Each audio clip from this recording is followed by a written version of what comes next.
椿だぜ。地下なのよ。シャイニングフォース2の続きをプレイしていくわよ。本動画は連続企画の5回目なんだ。まだの人は概要欄から過去動画も見てくれよな。前回は可愛らしいエルフの少年を拾ったり、小人にされてチェス盤の上で戦わされたりしたわね。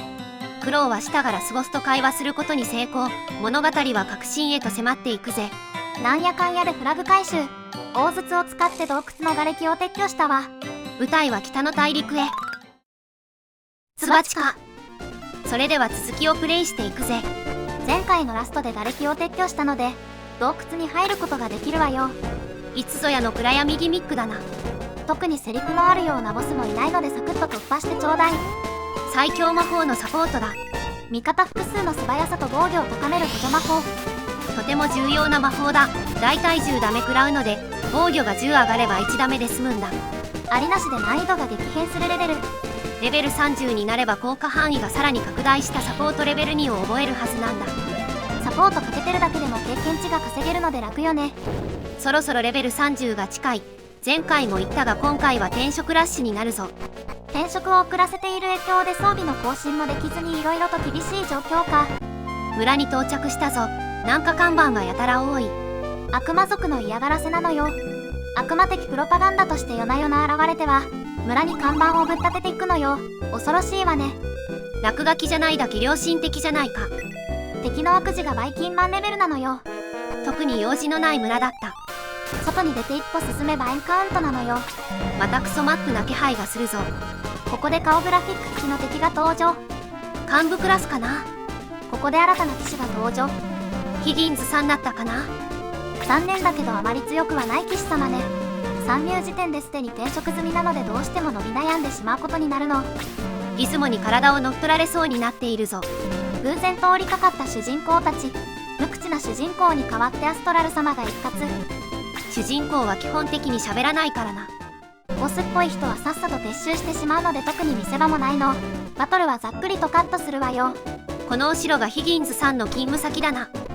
例によって特に用事はないのだけど回収しておきたいお宝が少しあるわね。中央の噴水から見て右上の家の壺。元気のパンがあるわね。これはすぐに食ってもいいんだよな。基本的なパラメーターは転職後も下がらないのでいつ使っても問題はないわ。イダテンピーマンだけが例外ね。中央から下方向、突き当たりの右。騎士用の転職アイテムね。天魔の翼。騎士に使うとペガサスナイトになれるのよ。偉い人と話をしておこう。新たなお使いとしてトリスタンのミトラという神様を助けてほしいとお願いされるのよ。トリスタンって目的地だよな。そうね。言われずとも助けることにはなる流れね。この人は何を言っているんだ。トロッコ問題的なお話よ。大勢を守るために少数を犠牲にしてしまったの。モーンと海う町の扉を閉じてしまったんだな。それで進行を止められるとも思えないけどね。ここより南にある村に看板立てまくる程度には活動してるもんな。隠し通路の先、地下室にミスリル。よし、それでは北に向かって進むのだぜ。トリスタンでも数回のバトルがあるのだけど稼ぎにすごく都合がいいマップなのでそこまでは頑張るのよ。このゲームにおいて稼ぎに都合のいいマップってのはリターンでどこに戻るのかって部分が一番大事なんだ。仮にこのマップが稼ぎやすいマップだとしてもリターンでグランシールまで戻されちゃ使い物にならないんだ。はい、事故りました。サポート切れのタイミングにクリティカル。見事なピンポイント攻撃だと感心する。というわけで復活はグランシールになります。最後にセーブした村ではなくシナリオの進行に応じて戻るポイントが決定されているっぽいんだよ。前線に戻るまでに下手すると2回のランダムエンカウント。戻るだけで40分くらいかかるぞ。はい、戻ってまいりました。お先にカズンがソーサラーに転職。召喚魔法は基本的には威力が高いのだけどターゲットが複数になるとダメージが分散してしまうの。十字型ゴマスの範囲があるけど上手に1匹だけに使用するのがポイントね。ボーイも勇者に転職だ。ちょっとだけ見た目がゴージャスに。強さはそのままにレベル1になった恩恵は大きい。さっきまで1しか経験値くれなかったやつが49くれる。転職後もパラメーターが派手に上昇したりはしないけどしばらくの間は経験値が得やすい状態になるわね。続々とレベル30になっていくぞ。戻って転職したい気持ちを抑えつつトリスタンを目指すわよ。エタに戻ってランダムエンカウントすると切れるからな。さっきお話に出てきたモンの町なのだけど、お話の通りモンが閉まっているので今はまだ用事がないわ。そうなのか。ミスリルくらい落ちてないのか。ミスリルは例によってノーヒントで道中の路上に落ちているわ。こんなの誰が見つけられるんだよ。自社出版の攻略本を売るための仕込みなんでしょう。大人、汚い。はい、シリーズ名物の一本橋なのよ。マップ上では横向きの橋だっただろ。なんで入ると縦になってるんだ。カメラを回しただけでしょ。気にしてはダメよ。一本橋といえばレーザーアイだよな。そういうギミックはありません。雑魚しかいないバトルなのでサクッとよろしく。ないのか。吊り橋の途中で動けなくなっている女性を発見するアストラル様。足をくじいて動けないということで魔物を片付けるのよ。転職したら鳥もなんか派手になった。攻撃モーションもリップルレーザーから竜巻に変化したわ。安定して強い。そしてチッティちゃんのサポートも2に。範囲は13マス分。整列すれば仲間全員にサポートをかけられるのよ。サポートありき。サクッとカットしてイベント進行。助けた女性に肩を貸してほしいと言われ、エロジジイがボーイを押しのけて前に出るわ。こうして女性を伴ってトリスタンに向かうことになるのだけど、アストラル様が一歩も動けなくなってしまうのよ。妖怪じゃ。妖怪の仕業じゃ。はい、助けた女性は妖怪小泣きババアでした。小泣きはジジイなんだけどな。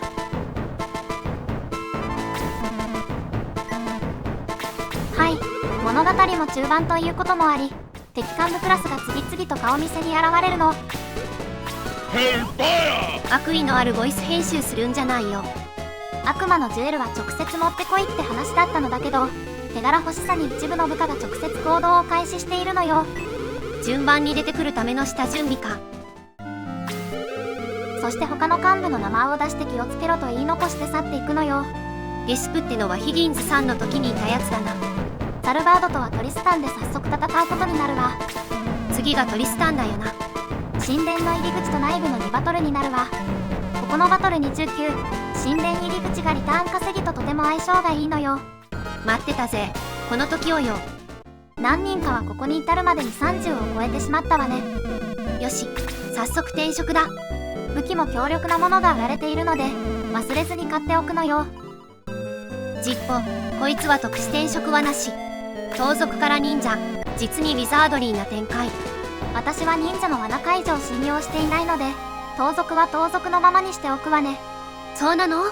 餅は餅屋なのよ。緑亀が転職すると怪獣になるのか。これが実に問題の多いキャラなの。そうなのか。詳細については今回の本編終了後にキャラ解説で述べるわ。それで今回妙に巻いてんのか。顔がだいぶキモい。転職するとモフモフになると聞いていたゲルハルトちゃん。楽しみだぜ。転職後はザッパと同じくウルフバロンになるのね。これはあかんでしょ。絶対おばあちゃんと固めちゃってる顔してる。狩人さん、こいつです。これは腹に石を詰められても文句は言えない面だわ。とりあえず転職可能なメンバーは転職させて装備も更新したわ。ここのバトルで他も育成しつつ、転職済みのやつらもレベリングだ。もらえる経験値が細くなるまでは粘ってみよう。はい、トリスタンに来た理由は2つ。1つ目はクリードの勧めで語り部に会うこと、そしてもう1つはミトラシンを助けること。神様を助けるってのはどういうことなんだ？何らかの問題が発生していて、北の大陸は干ばつでやべえのよ。そういや川も干上がっていたな。その問題というのは神殿が悪魔軍に制圧されており、神様も力を奪われているって状況なのよ。それはお助けせねばならんのだろうが、ちょっちここでレベリングさせてくださいね。適度な広さかつ面倒な移動制限はなし、敵も少数が固まる形で分散して配置されているわ。そのダークナイトが責任者なのでうっかり倒さないように注意よ。オッケー、オッケー。こいつはおあつらえ向きってやつだぜ。浮島の宝箱は戦闘中に疲弊で回収する必要があるけど、しょうもない消耗品なのでスルーしてもいいわよ。はい、3日くらい経ちました。がっつり3日ってわけではないぞ。ちょっと忙しくてちまちま遊んでたんだ。ここで気持ちよくレベルが上がるのは転職後の13くらいまででした。サラは次回マスター文句になってもらうので現状維持だ。ボーイがかなり強くなったわね。詳細は本編後に解説するわ。それじゃあ世話になったバトル29を蹂躙してそのまま30をクリアして今回の冒険を終わらせよう。とりあえず初期1待機からのサポート待ち。この子はサポートで安定して経験値が稼げるので他のメンバーより高レベルになっているな。マスター文句にするならこの子なんでしょうけどね。そうしてしまうとサラの活躍の場がなくなってしまうからな。サラには強くなってもらいたい。はい、ミック硬い。ミック君はペガサスナイトになりました。ジャジャは派生転職でバロンになったわ。見た目っていうか体格、いやそもそも闘神が違うだろう。転職後にメキメキと成長することもあるのよ。忍者の実行、攻撃力も高いんだが魔法枠で忍術が使えるのが地味に便利だ。敵の HP もインフレが凄まじいのでそのうち焼け石に水になってしまうわ。そのうち HP や攻守のパラメーターが99を超えてしまって表示がハテナハテナでマスクされてしまうようになるの。さすがにそこまで行くと範囲に25ダメージとか打ってる場合ではなくなるな。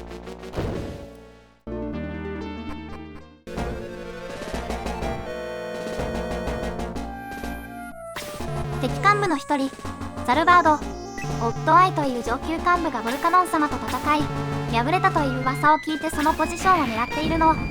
あいつやっぱり敵幹部だったんだな。はい、カットしましたがオットラー君が敵幹部のオットアイであると十分に匂わせる会話がありました。アストラル様が少し考え込んでいましたが誰もその線で疑っている様子はないって感じなのよ。そもそもアストラル様はオットラーとは面識がないだろう。はい、サポートを切らさないようにじわじわ進んでいくわよ。騎兵が結構頼れるのでいい感じにおとり役に使えるぜ。何しやがる。動かないタイプのボスかと思っていたら案外積極的に攻めてきてビビる。とはいえこっちの HP も全体的に結構高くなってるんだ。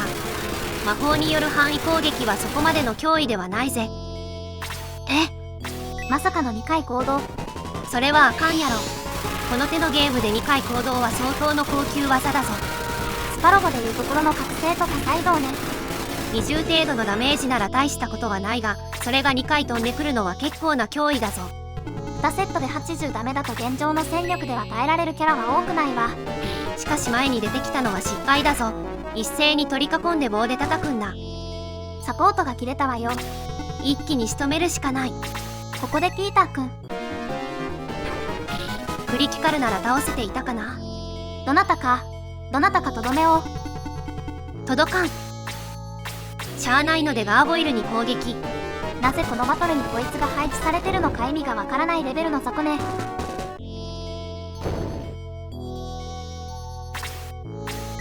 助かった。物理攻撃だ。サポート切れてるので結構痛い。ありゃ、1回行動かと思ったらすぐ動いたわ。行動順動なってるんだ。やっぱりこの手のシステムなら数手先までの行動順表示は欲しいわよね。1回動いたら他のキャラが全員動くまで動かないのがルールだったろうが。サポートの影響で素早さが変化すると味方が疑似的に2回動いたりすることはあるのだけど敵の場合は理屈がわからないわね。回復されちゃってるし。敵のマスター文句はフィール4が使えるのに2しか使わないのもアホだと思うわ。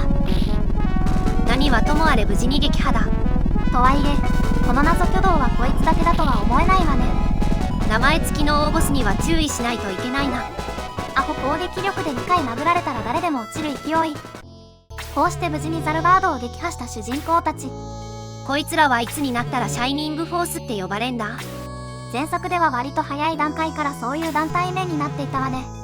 倒れたザルバードから大地のオーブとやらが飛び出してその光を受けて成仏してしまうことになるのよ。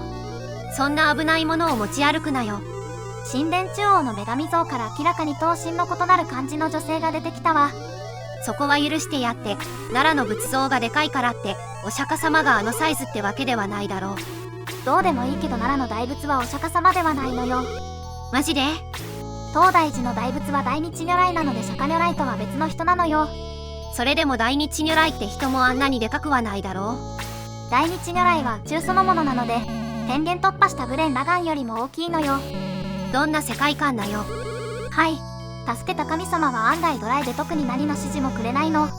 どうやらボルカノン様の方が格上っぽい雰囲気で、ボルカノン様がダメって言ったらダメな感じ。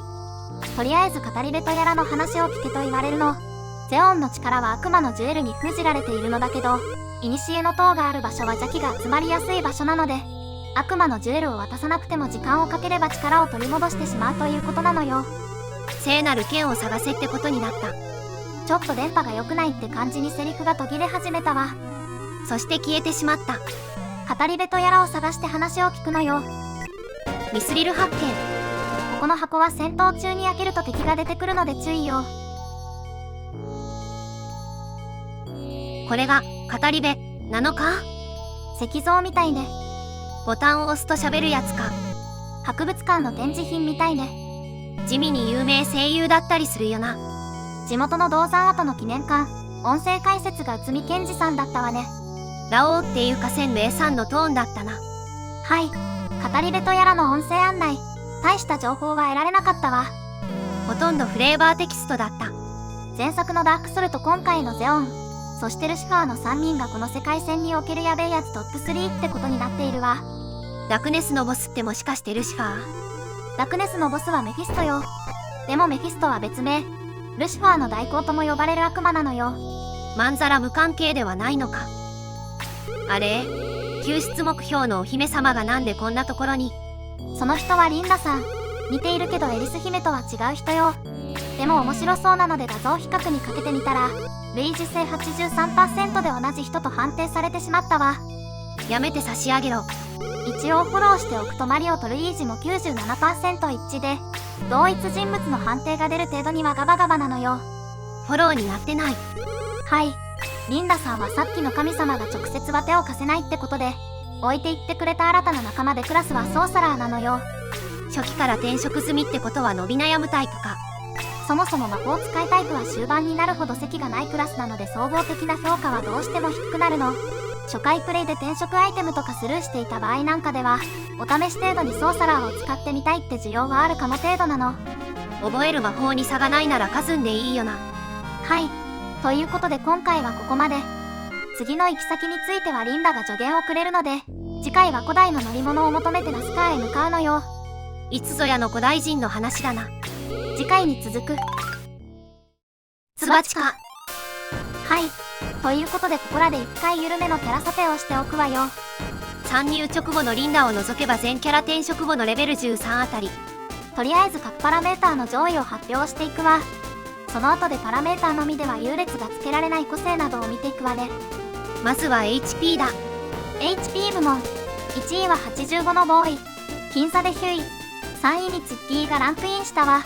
9位は前評判でも HP が伸びやすいタイプだと聞いていたが、ボーイの HP がここまで伸びるのは想定外だったぜ。ツッキーちゃんはサポートの影響で他よりレベルが少し高いの。同レベルなら4位のピーターが3位に入ると思うわ。MP は比較しても仕方がないので攻撃力部門見事に人外トリオ。1位はピーターで95、2位にジッポの91、3位にゲルハルトがランクインしたわ。この中ではジッポが唯一武器を装備するクラスになるわね。そっか、鳥と狼は素手なんだな。特筆して強いのはやっぱりピーター。高い数値に加え疲弊かつ移動力7という部分が強力な武器になっていると言えるわね。疲弊至上主義。続いて防御力。さすがの亀、頭一つ抜けてるな。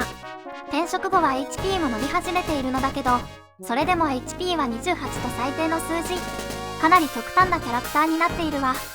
ここで3位にボーイが入ってくるのも意外だな。そうね。ボーイは HP 部門で1、防御も3位ということで総合的に言っても硬いキャラになるわね。まあこいつが落ちたらゲームオーバーだからな。ある程度は硬くなってもらわないと困るよな。最後、臨床性。ジッキーちゃんが早いのは助かるな。最初に補助をばらまくという意味ではベストと言える結果ね。ジッキーちゃんより先に動くやつはその場で待機して1ターン捨てなきゃいけないからな。サラが装備したままになっているハヤテのリングはこの子に回した方がいいかもね。最後に特殊なキャラクターの補足よ。この子はサポートの存在だな。基本的に敵の攻撃が痛い本作において、防御アップのサポートの効果は非常に重要なのよ。続いてサラ、この子はサポートとは逆で、スローによる敵の防御低下が狙えるの。弱いキャラのレベリング補助には便利な魔法だ。効かない敵には全く効果がない魔法だけど、効く相手には非常に有効なデバフになるわ。最後にキウイ。この子には致命的な弱点があるの。HP が低いんだろ。それとは別件よ。転職して怪獣になることで攻撃のバリエーションが増加しているの。時々火を吹いてるよな。あの火吹きはクリティカルの特殊演出ではなく、防御虫の固定ダメージなの。つまりシルバーになればなるほどゴミになるんだな。殴れば60とか出る状況下で30程度の火を吹かれても困るのよ。せめて MP 消費型の技ならよかったんだけどな。つばちか。というわけで本日はここまで。今回はバトル30まで終わった形だな。残り3回ってところかしらね。こんな感じにレトロゲームの話題や実況プレイをしているチャンネルだ。まだの人はぜひチャンネル登録してくれよな。Twitter もやってます。チャンネル説明にくっついてるリンクからフォローできるわよ。最後までのご視聴ありがとうございました。次回もお楽しみに。また遊びに来てくれよな。またね。キャー、雷よ。雷が鳴ってる。なんだ、雷が怖いのか。案外可愛いところがあるじゃないか。落雷の停電で編集中のデータが飛んだらどうするの。最悪録画データが破損したらやり直しよ。それは嫌だな。ひ。